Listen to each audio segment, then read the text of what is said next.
Wala nang maraming paligoy-ligoy pa, diretso sa punto na. Maiksi lang ang komentaryo, pero diretso sa punto. Maraming kuro-kuro, may tiwali, may totoo. Dito, sa puntong diretso tayo. Punto, diretso.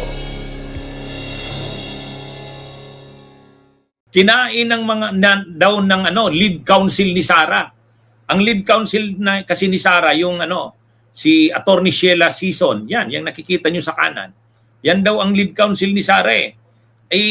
Ang lead counsel naman ng prosecutor, sa side naman ng prosecution, ang lead naman ay si Congresswoman Beatrix Listro. Alam naman natin, magaling si Congresswoman Beatrix Listro. Nakita natin yan doon sa Justice Committee hearing. Pero ang mga DDS,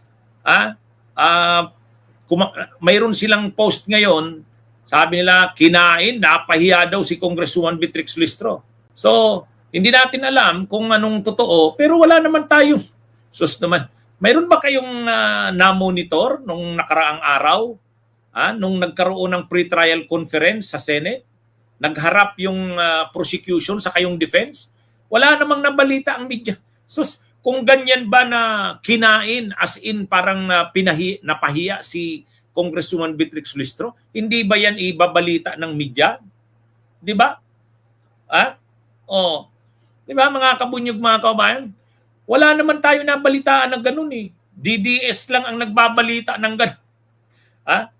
DDS lang. Parang niluluko yata nila ang sarili nila, pinapaniwala nila sa hindi totoo.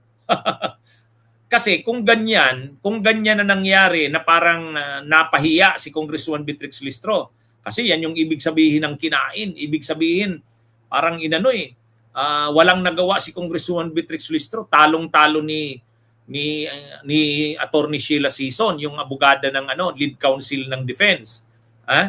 Wala naman tayong nabalitaan na ganun, di ba? So ano naman ang pinagbibasa ng mga DDS na kinain daw? Wala. Ang alam natin ganito. Ang alam natin na nangyari nung pre-trial conference, ang comment ni Attorney Rinico, yung spokesperson ng prosecution, tunog lata. Yun ang alam natin. Yung depensa daw ng kampo ni Sara, yung pre-trial brief na sinubmit, tunog lata. Ang ibig sabihin ng tunog lata, wala man lang walang anong tawag ba doon? Pag sinabi mong tunog lata, wala kang makitang doon. Yung dati pa rin na depensa nila, ano ba yung depensa nila? Dinideny nila na hindi totoo yung mga akusasyon kay Sara. Pangalawa, ang kini-question nila yung prosesong pinagdaanan ng impeachment. Siyempre, kini-question naman nila yung jurisdiction, kini-question naman nila yung due process daw. Yan yung Pero ano naman yun? Luma na yun. Kaya nga sabi ni Congressman Adjong, yung isa pang tagapagsalita ng prosecution, wala namang bago eh. Nakakalungkot nga daw eh. Hindi naman talaga sinasagot ni Sara yung mga akusasyon sa kanya. Dinideny at saka dinadala yung mga issue sa mga procedure, due process. Wala eh. Kaya nga dismayado ang prosecution. Yun ang alam natin na nangyari. At saka, pinipilit ng kampo ni Sara na huwag payagan yung mga ebidensya at yung mga testigo na ang gusto nila, ang payagan lang na i-present sa trial ng mga testigo at ebidensya, yung naka-attach lang doon sa complaint. Yan yung pinipilit nila. Pero hindi naman yun ang pinayagan ng clerk of court eh. Tinanggap pa rin naman yung mga ebidensyang ang magdidesisyon yan, yung impeachment court. So, sa totoo lang, wala tayong alam na nalamangan si Congresswoman Beatrix Listro ni Sheila Sison. Saka pa lang yun? Pre-trial conference pa lang yun. Wala pa yan. Di ba mga kabunyog, mga kabayan? Sa pre-trial conference, pa lang yan?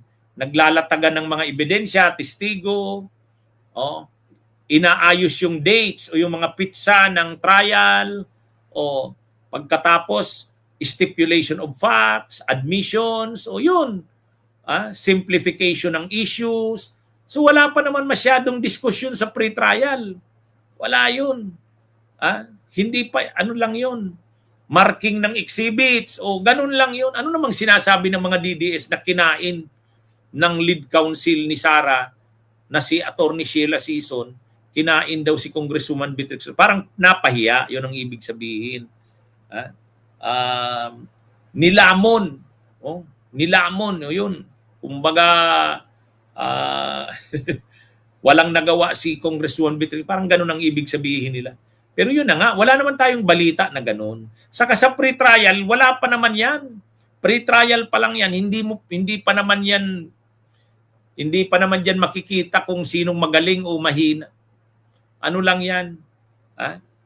Marking ng mga exhibits, nagsasubmit lang ng mga listahan ng mga witnesses, saka mga ebidensya, mamarkahan yun, admissions ng mga stipulations. Yun? Wala naman. Kaya itong mga DDS, pinapalaki na masyado yung nila na talo daw si Congresswoman Beatrix Listro. Na tinalo daw noong pre-trial. Paano naman nila nasabing tinalo? Wala pa namang bakbakan doon. Sa trial yan makikita. Sa trial yan. Yan ang paghandaan sa July 6. Doon yan magsisimula. Saka hindi nila kaya yan si Congresswoman Beatrix Listro. Relax lang yan si Congresswoman Beatrix Listro. Pero magaling. Nakita naman natin kung paano hinandle ni Congresswoman Beatrix Listro yung Justice Committee hearings, di ba? Napakatindi. Napakatindi ni Congresswoman Beatrix Listro. Ano siya? Relax, calm, kalmada lang. Pero master niya talaga ang batas. Believe nga ako doon sa kanya eh. Kaya sa totoo lang, ewan ko kung saan naman ang gagaling yung sinasabi ng mga DDS. Ang alam natin, sabi ni dating Senador Sonny Trillanes, desperado na ang kampo ni Sara ngayon.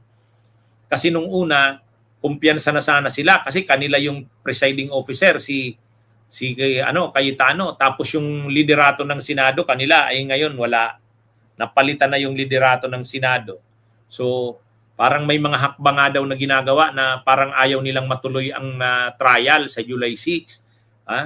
Kaya may mga hakbang daw na ginagawa. Kasi alam nilang mahihirapan talaga si Sara sa trial.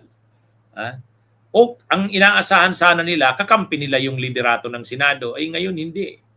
Natanggal si Cayetano eh. O yun, tapos ang kanilang maliligayang araw. Bunyog, bunyog, halikan na kasama ka. Bunyog, kapag buklod ay may pag-asa.